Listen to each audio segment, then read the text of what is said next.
Let's start though with Miami on a Friday night. Number 7 Miami beats Virginia Tech 38-34.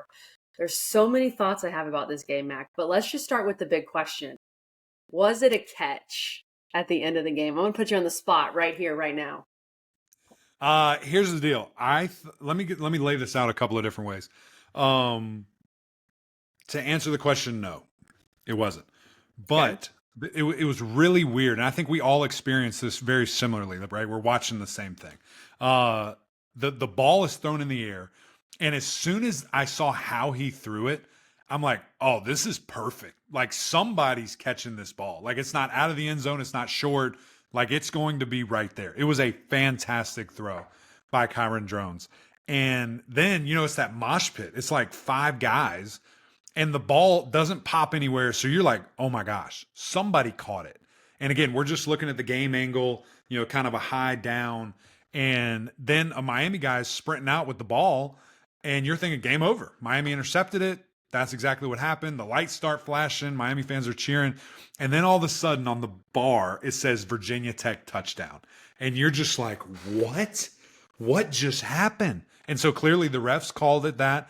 And so now my mind shift is there's no way they can overturn this. There's too many bodies. You can't see anything. Like this game is over. That is absolutely crazy. And we go through that long review. It was like 5 minutes. It was a very long review. No time on the clock, literally an end of game situation that's going to decide this contest. And just kind of pausing right there, my heart literally hurt either way because I knew that it was going to come down to officiating. It was going to come down to an opinion, to what somebody saw, and you hate that it's in that situation. Right, wrong, or indifferent, you're just like, oh, why is this how this had to finish? And it's so unclear, right? Because even when we're watching it live, we have no clue what happened. And so right at that instant, KG, I'm just like, this is not good. Like, this is not going to be good. And then we go through the lengthy review. And I know it's my company, but I didn't love how we kept showing it in slow-mo. When you show things in slow motion, you distort time and you get a false sense of how long or did they actually have possession? Because sure, I mean, yeah, it looks like you had the ball for an hour, before it gets to it.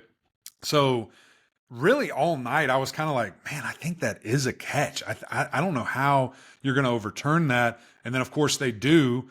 And we have no insight. There's no transparency to the process. You're just waiting. You're hearing what the announcers think. Which I know is not a fun place to be to just kind of giving your opinion, and then it's totally different from what they say. Then the refs come out and say the call is reversed. Whatever they said, and then there's the chaos, and everybody's pissed or happy, whatever.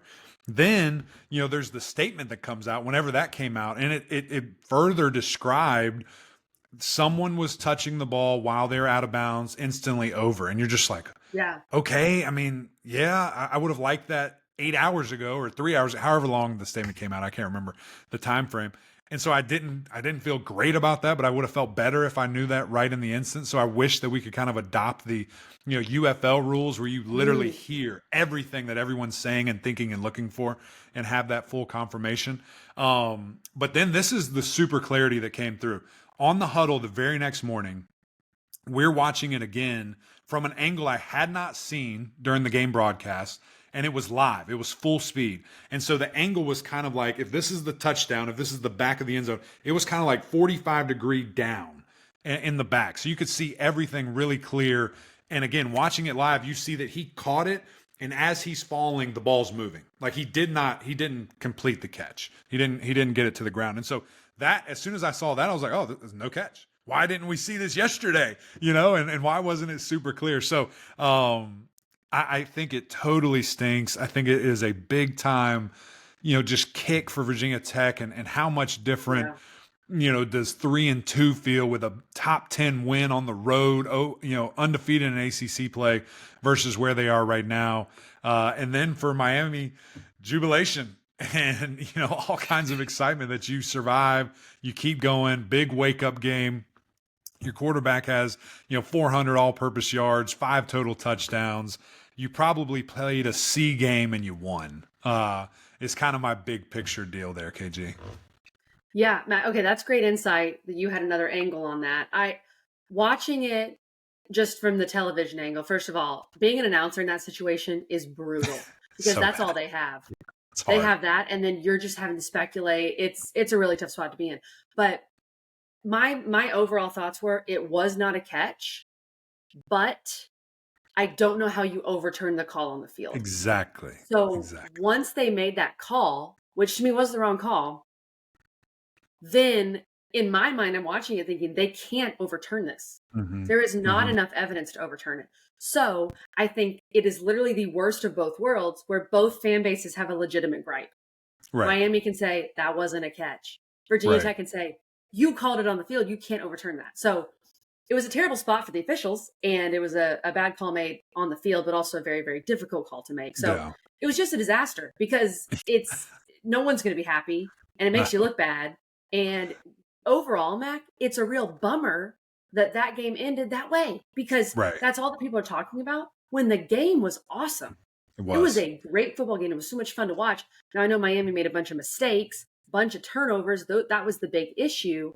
But still, from an entertainment value standpoint, It's that great. game was electric. It was great. It really was. It really was. And I think one more, thing just to think about, and I can't confirm this either way. Maybe we will later in the week, but I don't necessarily think that what we see on TV is what the refs are even looking at. I think we're Sure, just showing sure. you what we think. I think we're just showing Things you are true. the best clips that we think there are, how we want to present it.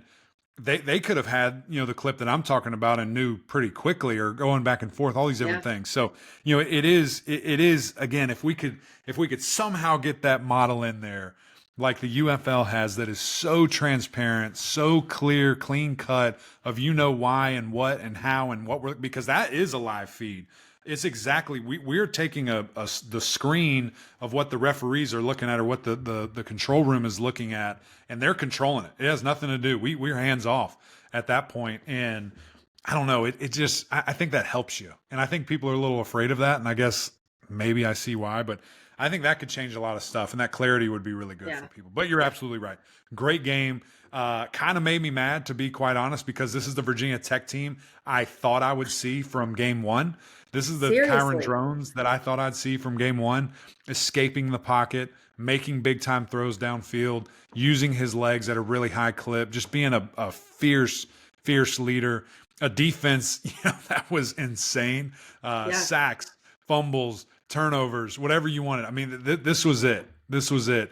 And I do think it is a shame that we weren't looking at two top 20 teams undefeated battling for a spot in Charlotte. And yeah. for it to be what it is, and hopefully Virginia Tech again can use that as momentum, not use it as a sad point, but as a point of, all right, guys, that's how close we are. Like we're right there. Let's keep channeling this. Let's keep going. Let's keep making this happen, and move accordingly. And for Miami, like, you got to get right in a hurry. You got to get those guys back on the field. We need to see Ruben Bain out there. We need to see Jalen Rivers out there. Like, you're not just going to coast through this thing without your best players. You've got to ramp it up, because you're going to be everybody's Super Bowl every single week moving forward in the ACC. It's a great point, Mac. I don't think your average fan who sees that Miami escaped Virginia Tech realizes they're missing Ruben Bain and Jalen Rivers still, who are out. So that's something to keep in Yeah. mind. I think I learned a few things here. The turnovers were a bit of a concern for Cam Ward with the interceptions and the fumble. And maybe he's so calm, maybe Yeah. sometimes a little loose with the football, but some of that was just, the way they went. And Virginia Tech forced turnovers, and their secondary looked Yeah. really good. The Yeah. Mose Phillips pick was an incredible play, disguising the Hmm. coverage and then picking Cam Ward off right at the goal line.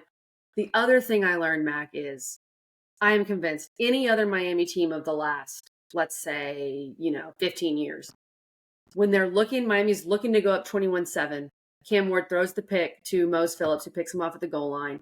Tootin scores off of that, and then boom, we have a ball game. Any other Miami team does that, they lose. Yeah. I really believe that. So, and to be Yeah. down 10, with 6:44 to go in the third, like any other Miami team probably loses that game. So that I Right. was impressed with. But to your point, Mac, especially when you're missing some of these other big dudes, you can't have all these turnovers Right. and expect to keep winning every single week. So that's something, and Miami knows that. Obviously, that's Yeah. number one on their list right now. Yeah. No question about it. I think last kind of, piece of this game, as bad as some of the turnovers were, or as silly as some of the turnovers were, for Cam Ward, he had a Heisman moment. I Oh mean, yeah, he yeah. had that drive to win the game. And I've got to give my brother, EJ Manuel, a ton of credit. He looked at all of us and said, here it comes. Like, this dude's going Dang. to do this. This is going to be, something happen here. And for him to have a couple of different plays, specifically the one, where he is getting bombarded by like two people, gets in a power stance, kind of ducks under, and then throws That a was Chris Paul crazy. chest pass to his That was tight end as crazy. he's going down was just nuts. And then the exact next play, they run a awesome route concept where you get the guy in motion, he slams on the brakes. It's unguardable if you do it the right way. And just the quickness that he got the ball out, yet with touch.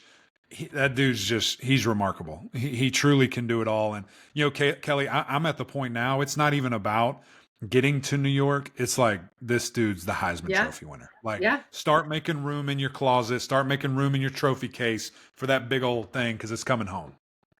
And it might be Jalen Milrow, the other guy he's really got to kind of Yeah. watch out for with Bama's win. And of course, there's other big names too. We'll keep an eye on it. But Mac, I was a little hard on him with the turnovers, but the point is he still looked calm. Like he's Yeah. still, yes, he had some bad turnovers, whatever. Let's go win the game. And that chest pass play, I screamed watching it. I mean, it was like, what? How? Because He woke Jacob up. We were so excited. yeah, any other quarterback would have taken a sack. I mean, Yes. most other quarterbacks in the country. So that was just incredible. And what really matters, Miami, is you win. That's Right. what matters. We're seeing a lot of other teams lose. You won the game, and you're moving on. But still, a fun game. I don't No want the doubt. entire narrative of the game to be that final call, because it was a really fun game. No. Yeah, it was. And again, as I mentioned, it's unfortunate that's what it came down to. A great game, instant classic. It's a shame that was the ending. But, great job on Miami fighting it out, finding a way, going undefeated. Now you got game day across the country at Cal. Here we go. Let's ride. Everybody wants to see the Cam Ward show.